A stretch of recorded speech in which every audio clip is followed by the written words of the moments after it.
Welcome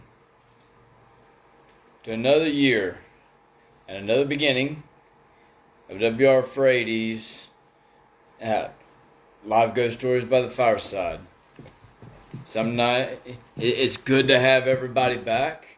Uh, if you're tuning in for the first time, this is my second year doing this. And last year turned out to be a pretty good success. It started out awkward. And of course, all things starting off new start out awkward. But by the time it was done for the year, we had some good ghost stories going on. We had some great people on board. Um, and, you know, uh, I'm hoping that this year will grow and that the stories presented this year will be as fun and continue the joy of last year's season as well, and just make things a lot more interesting than it has. Um, First thing I'd like to say is I would like to give a shout out to The Devil's Daughter at a dark Harley Quinn origin film, which will be premiering on select theaters on October 30th, and also will be debuting later online. Details to follow that, look for Devil's Daughter Facebook page, The Real Devil's Daughter, or on Instagram, Devil's Daughter. Uh, Also would like to give a shout out to the Dusk series and director producer Ron Rosman, who is also the director, writer, and producer of The Devil's Daughter.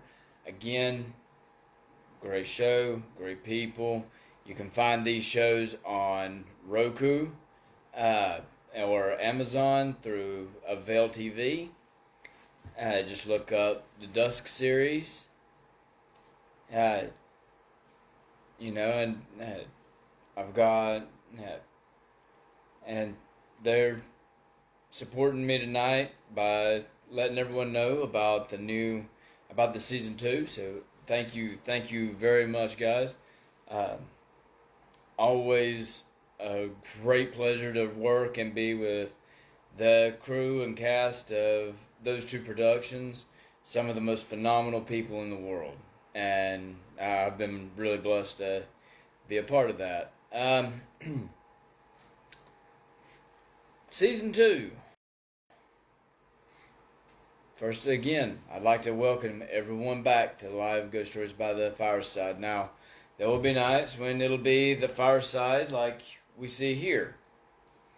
Other times, it will be the fire. It'll be the fire pit or out by the campfire. So the settings will often change. Also, in those same times, uh, in some episodes, I may have uh, visitors, special guests that will come in and join me in with the ghost stories on set.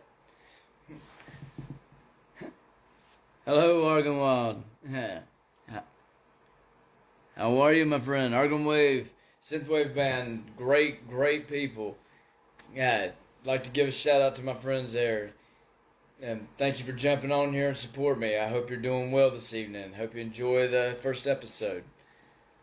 Uh, but yes, there will be nights that I'll have special guests. Maybe people that I'm working with. It might be people that are actually share in some of the stories that you will be hearing. Um, and sorry, I had to check something.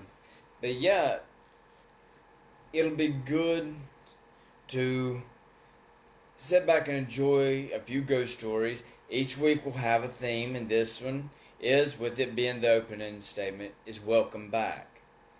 Welcome. Now, I love ghost stories. I've loved ghost stories since I was a kid. I grew up in a haunted house, so you'll hear me talk about the Legends of Lacy Road.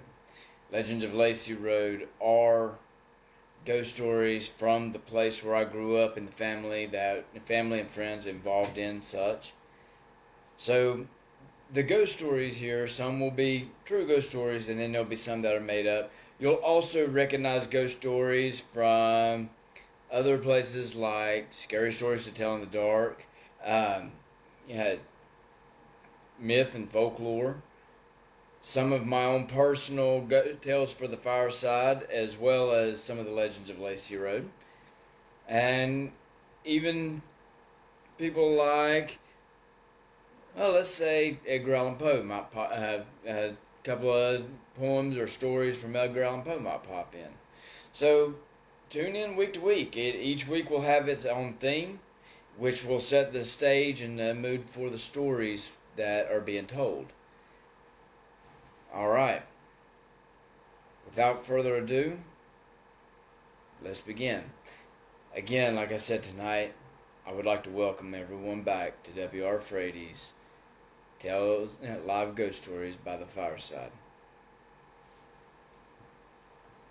To kick it off, we're going to begin by a couple of unwelcoming things.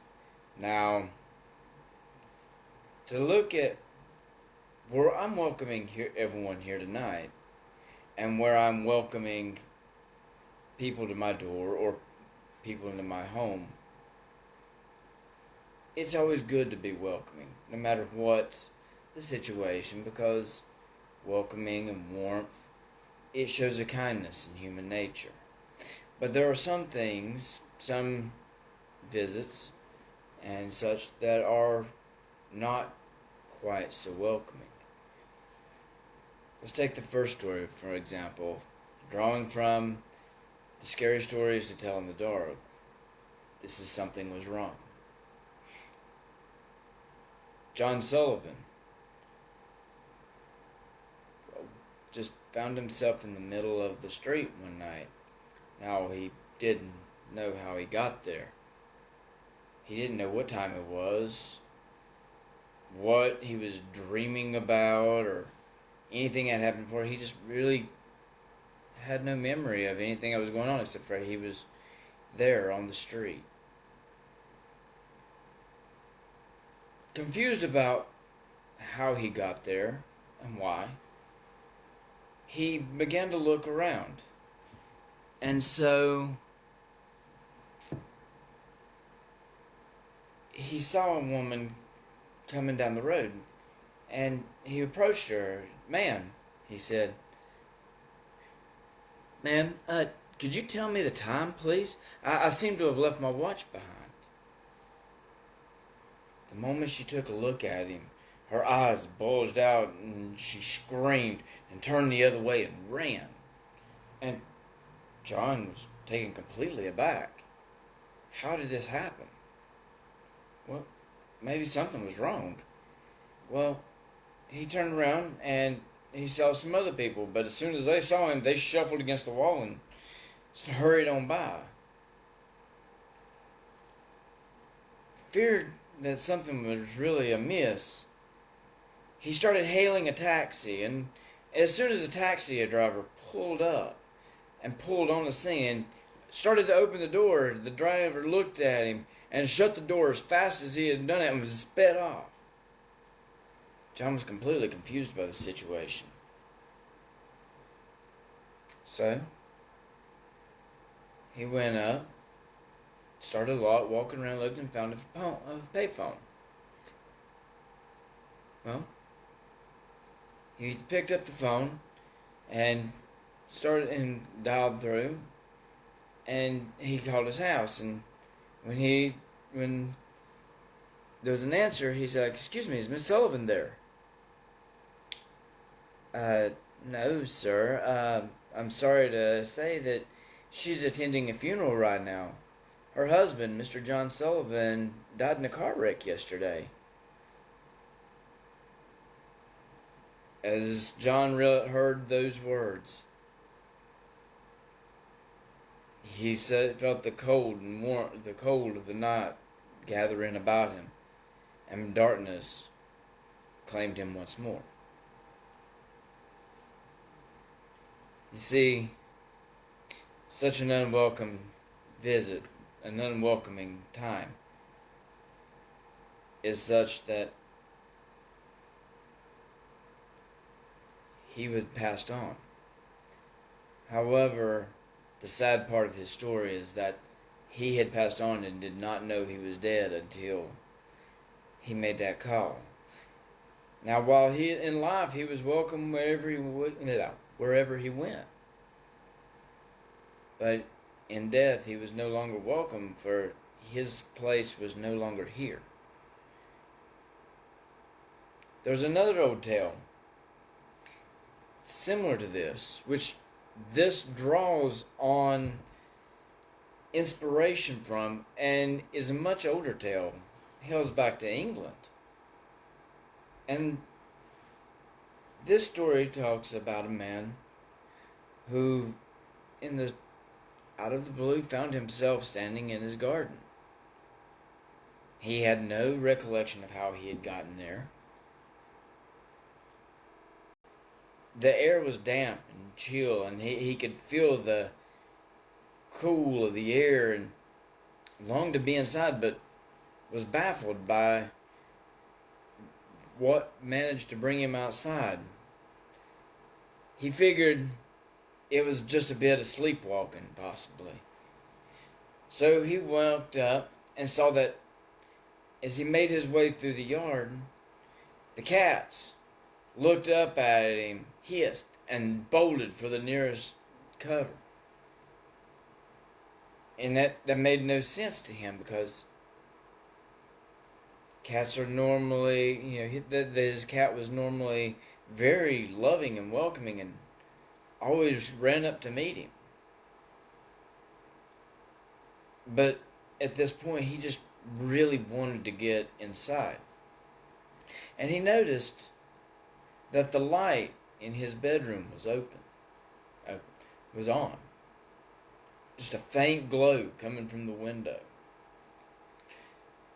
So he made his way across the yard and over to the window, where, to his relief, his wife slept just on the other side of the room. He didn't really want to wake her up and startle her by tapping at the window or again. So he fixed his gaze on her. And if you are familiar with having somebody watch you, you can feel when someone's watching you. So he fixed his gaze on her and began focusing his will on waking her up. And just as sure as he did, she began to stir.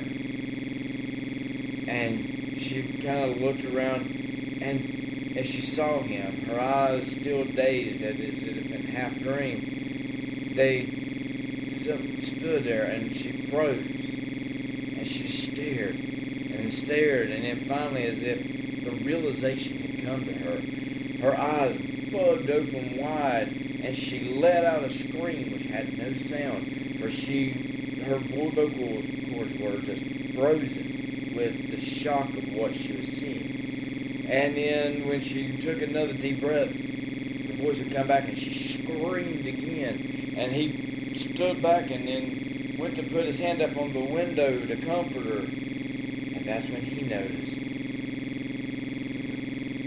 the grave shroud wrapped around his form, his skeletal hand, as he reached up to tap at the window. And then he realized that he wasn't supposed to be there. At that moment, he realized he had been long dead. And as the realization closed in on him, so did the darkness as he faded into the night. Again, a situation where most of the time the man of the house, woman of the house, a family member, friend would be welcome. But when they have come visiting when they shouldn't naturally be there, when they have passed on but have come back to visit, oftentimes they are not met with the welcome that would often greet welcome kin and friend. Well, now, we've had two instances where things weren't quite so welcome. Now, granted, you're always welcome to come on here, watch, hear a few ghost stories, and pass a good time, share in the celebration of the autumn and the Halloween season coming up. And our final story for the night, it's not so much a welcoming, but we're going to welcome it in as a new story. For this story was written for tonight. However, this is a fireside tale. Let me make it clear. This is a fireside tale. But this fireside tale is also based on a Legend of Lacy Road yet to come. So there is going to be the fictional story, which you will hear tonight. But at a later date, there will be the true story, which will be shared not only here, but on the Evanstone Tower once the Evanstone Tower is up and running and Legends of Lacy Road is open for visitation there. Tonight's story is the incident of Marrow Manor. See, there was once a house where every night a grisly murder replayed itself out in its final moments. Now, this house wasn't a fancy house. It wasn't grand and a huge mansion like always seen in many of the ghost stories and tales of mystery and strangeness. It was just a bungalow, 2-story, and it cowered off back in the crevice between two knuckle-like hills that seemed to block it from all sides except for just the one that faced the old river. Now, time and age and neglect had taken its toll on this old house. Once pristine whitewashed walls had faded to a weathered gray and cracked look. A network of ivy and kudzu had all but taken over the rear section of the house. Moss and lichens dotted the sides of the siding and just gave it an old, weathered, and dilapidated look. On this particular day, the rain was coming down in sheets, thick as lead, and just washing everything away, it seemed. And this is how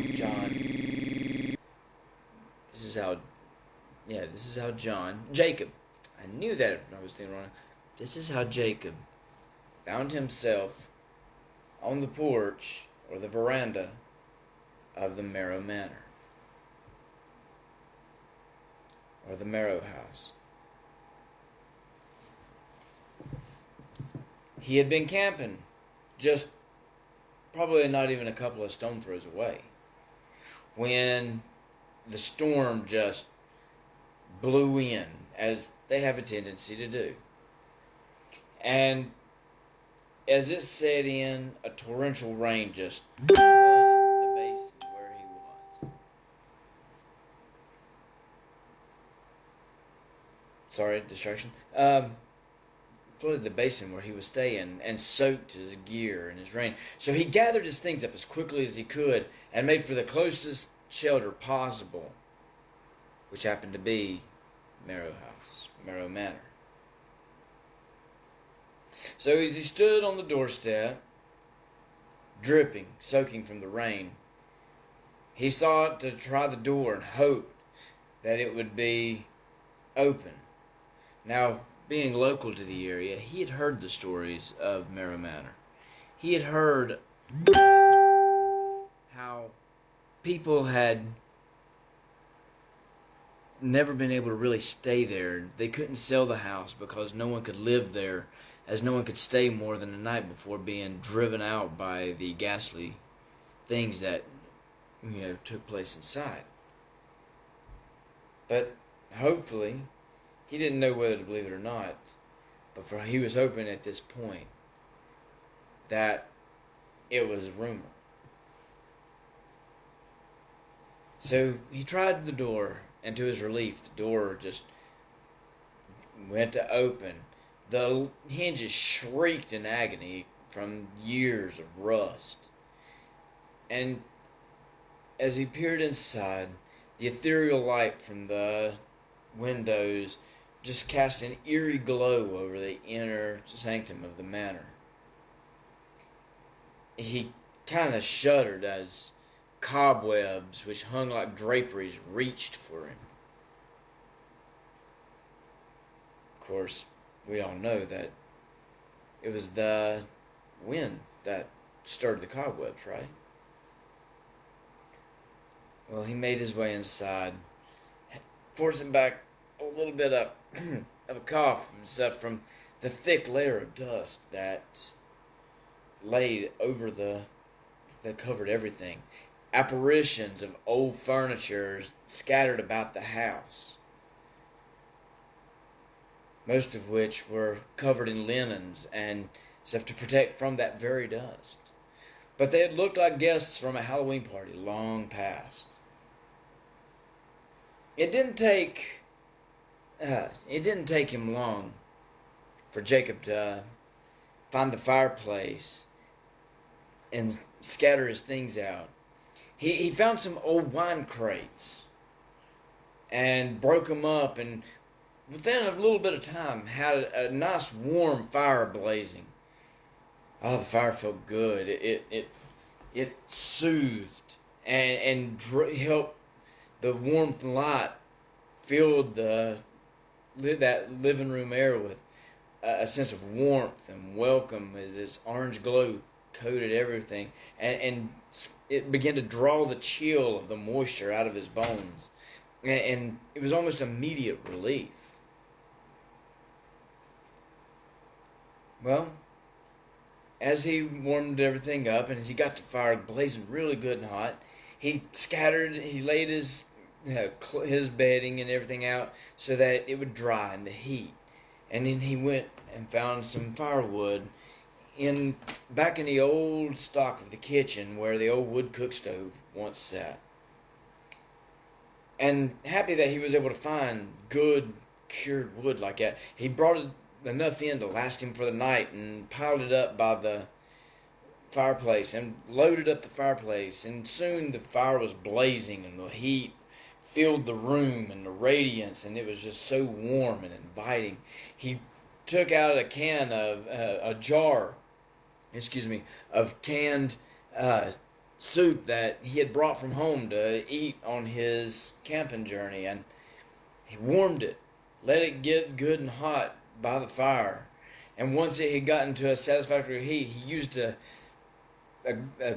mitt, or he used a blanket like a mitt, pulled it out and stirred it up, and then he had him a nice warm supper, and with the warm food and the warm fire and feeling full and warm and dry and comfortable, he settled back into his bedding, and before he realized it, had drifted off to sleep.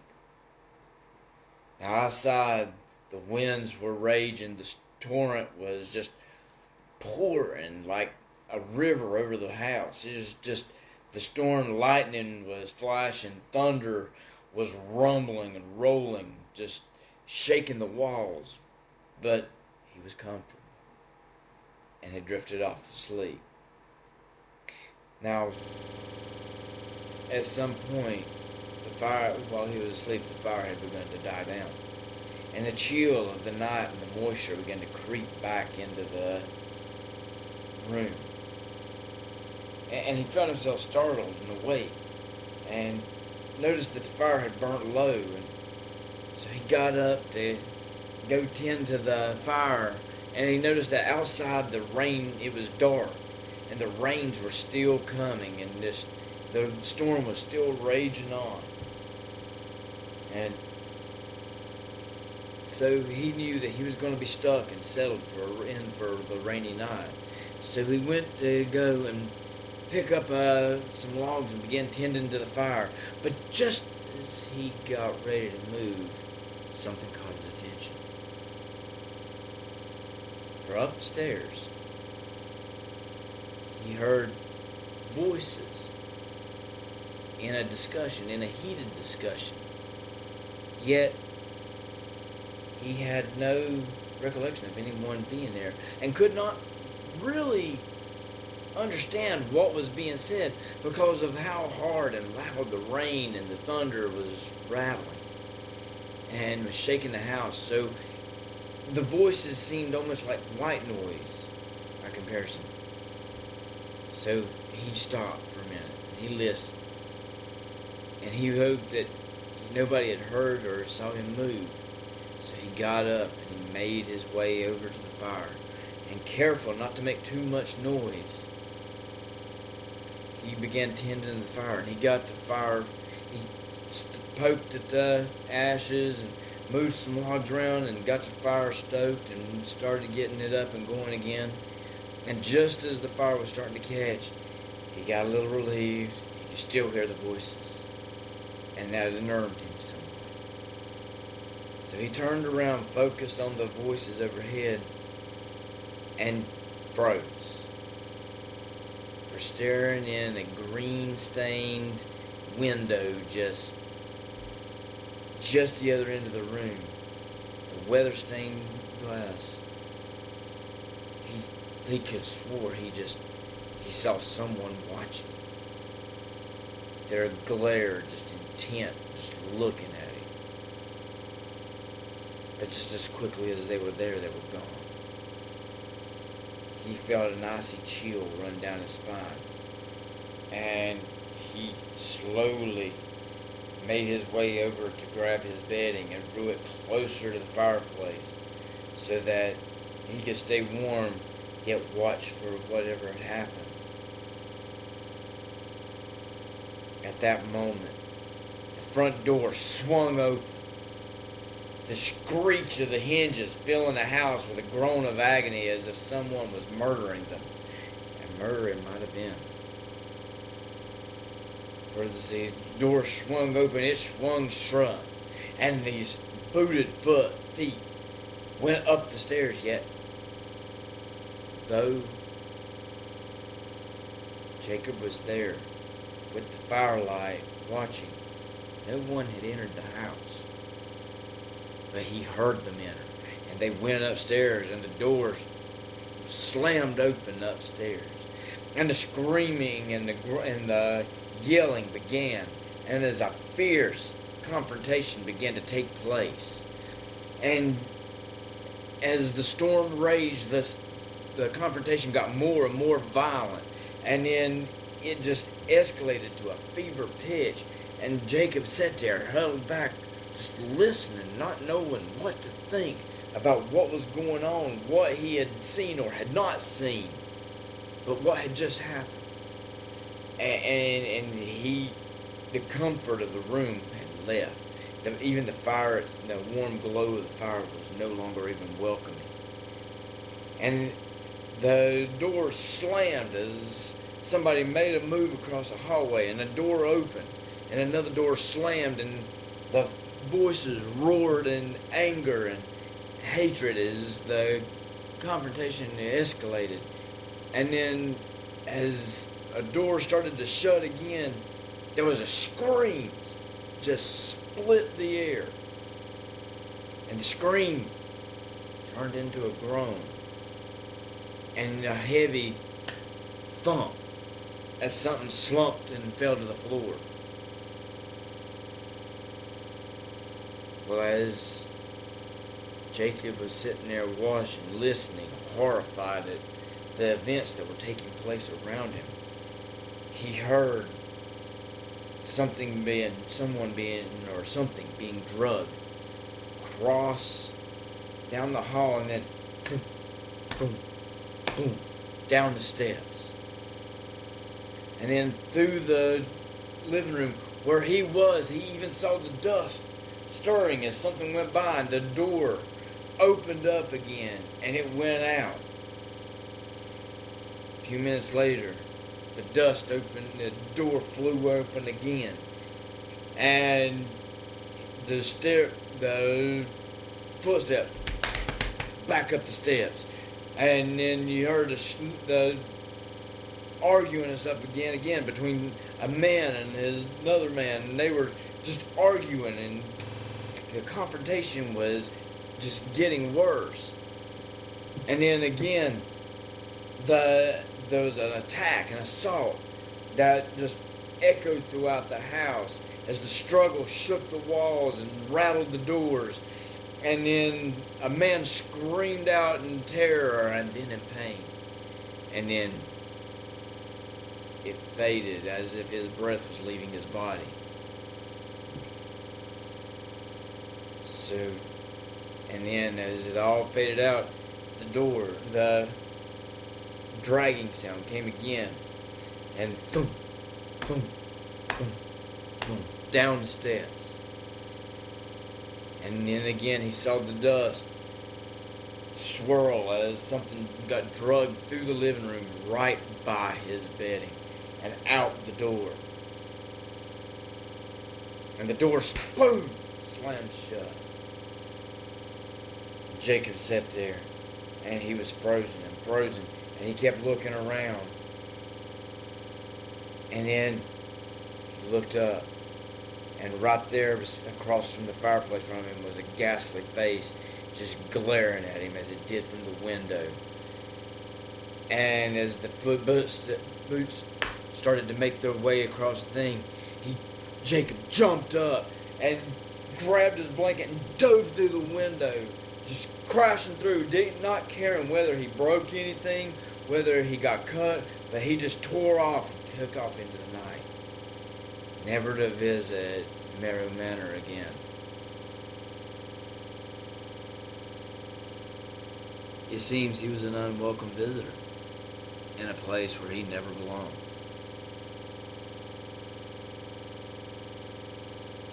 And that was the story of the incident of Marrow Manor.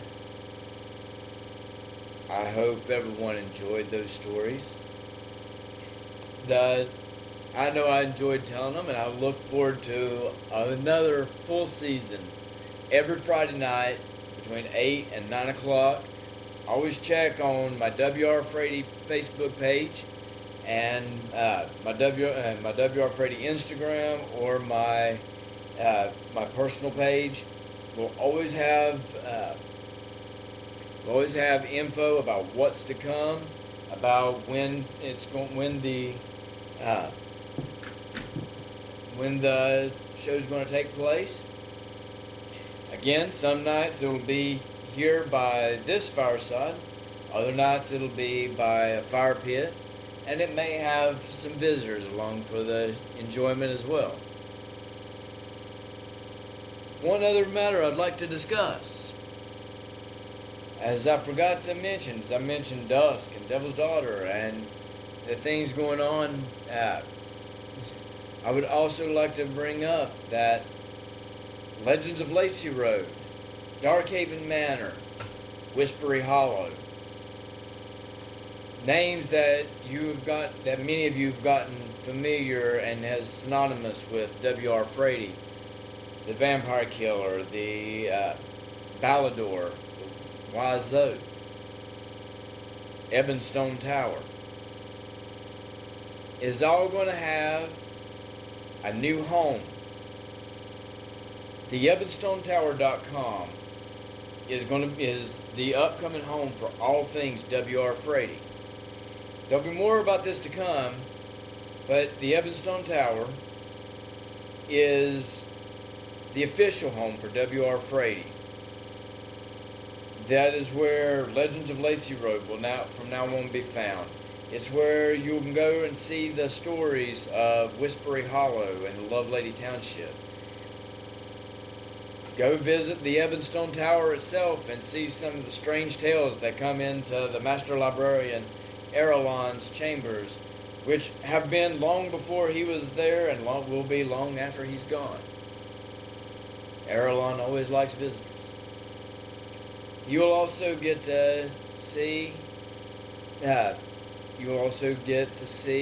artwork through Wolfmoon Studios, which is my personal art studio, which is a part of the Evanstone Tower. Wolfmoon Studios is the official art and production side of Wolfmoon Studio, W.R. Frady. There you will also get to be introduced to featured artists, authors, friends, artwork, and many, many other things that will all be, sometimes it'll even be behind the scenes of some of the stuff that's going on with W.R. Frady and some of the projects working in. So stay tuned for W.R. Frady, the official website for W.R. Frady, which is coming soon, theevanstonetower.com. Right, it will be in construction, so stay tuned. If you're not a part of my, Facebook W.R. Frady page, I invite you to come aboard. Especially if you like tonight's content, come over, hit the like button. That way you can be subscribed to it, get the notifications of when Evanstone Tower's up, Legends of Lacy Road are going to be posted, new stories are coming up, updates on the Vampire Killer, updates and stories from the Renarian Wanderers of Balador, to even information concerning like the live ghost stories by the Fireside. Well, everyone, I hope you enjoyed this first night back. I want to wish you a very happy opening to the spooky season. I know if the weather has been in your area like it has in ours, then it has been a lot cooler and you feel autumn coming in. And I'm ready for the cool weather, the spooky stories, the hot apple cider, and more. So guys, ladies, friends, family, Instagram, Facebook, Romans, countrymen, everybody, just thank you for being a part of this. Thank you for joining in. Stay tuned. Next Friday, between 8 and 9, is episode 2 of Live Ghost Stories by the Fireside. Alright, everyone, thank you for joining me. I hope you enjoyed it. Have a wonderful, safe weekend, a happy Labor Day, and until next time, see you in the shadows.